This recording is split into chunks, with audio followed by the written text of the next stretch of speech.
घरावर सोलर बसवायचंय ते पण खात्रीशीर आणि खिशाला परवडणारं. वीज बिलाला कायमचा फुल स्टॉप आणि सौर ऊर्जेचा जास्तीत जास्त फायदा घ्या.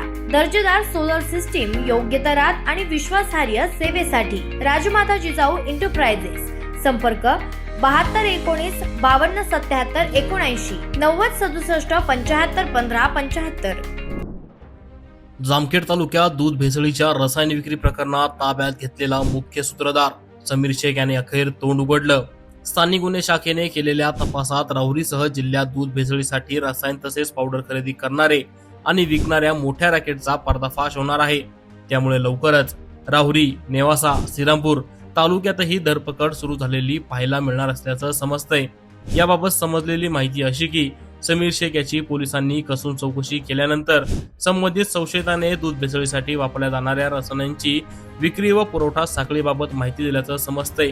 या प्रकरणात त्याच्या काही नातेवाईकांचा तसेच इतर सहकाऱ्यांचा सहभाग असल्याची माहिती पुढे येते.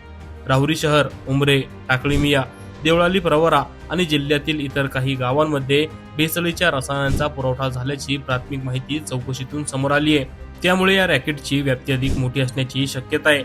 दरम्यान जिल्हा पोलीस अधीक्षक सोमनाथ घारगे यांनी स्वतः या प्रकरणात लक्ष घातले असून दोषींवर कठोर कारवाई केली जाईल असा इशारा दिल्याची माहिती आहे. संशयिताने भाड्याने घेतलेल्या जागेतून हा व्यवसाय सुरू केल्याचे समोर आले असून त्या ठिकाणावरील मशिनरी आणि साहित्य पोलिसांनी जप्त केल्याचं समजतंय. येत्या काळात आणखी बड्या दूध व्यावसायिकांची काही नावे समोर येण्याची शक्यता असून एलसीबी कडून धरपकड सुरू होण्याची शक्यता आहे. आवाज जनतेचा, लढा सर्वसामान्य जनतेच्या न्याय हक्कांसाठी.